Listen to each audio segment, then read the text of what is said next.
Sir ప్రధానంగా MP ఎలక్షన్లు చాలా ఇంట్రెస్టింగ్‌గా ఉన్నాయి. ప్రధానంగా విశాఖ ఎంపీ అనేది ప్రతిష్టాత్మకంగా తీసుకున్నాయి సార్. వైసీపీ నుంచి బొత్స ఝాన్సీ గారు కానివ్వండి, టీడీపీ నుంచి భరత్ గారు కానివ్వండి. ఎవరు గెలిచే అవకాశాలు ఉన్నాయంటారు? విశాఖ ప్రజలు ఎవరిని కోరుకుంటారు? పోటాపోటీగా ఉంది ఎలక్షన్‌లో.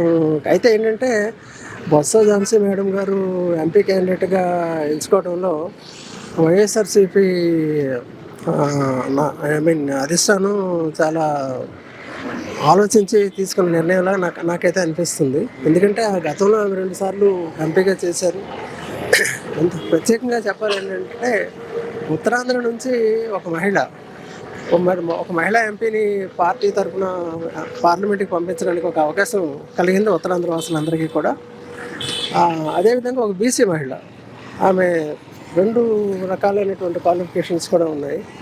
సో ఆ విధంగా ఆలోచిస్తే ఒక పక్క బీసీ సాధికారతని వైఎస్ఆర్సీపీ పార్టీ పరిగణలో తీసుకున్నట్టుగా మనకు అనిపిస్తుంది.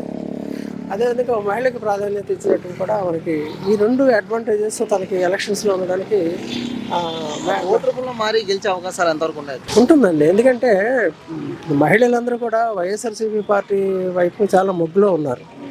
వైఎస్ఆర్సీపీ పార్టీ మహిళలకు చేస్తున్నటువంటి అనేక పథకాలు కానీ, ఇస్తున్నటువంటి అనేక సంక్షేమ కార్యక్రమాలు కానీ, ఇవన్నీ కూడా మహిళలను బాగా వైఎస్ఆర్సీపీ ఆకర్షించేటటువంటి పరిస్థితిలో ఉంది. అంతేకాకుండా ఇలా ఆకర్షించడంలో మిగతా రాజకీయ పార్టీల కన్నా వైఎస్ఆర్సీపీకి ఒక రకంగా ఒక ఎడ్జ్ ఉన్నట్టుగా నేను భావిస్తున్నాను.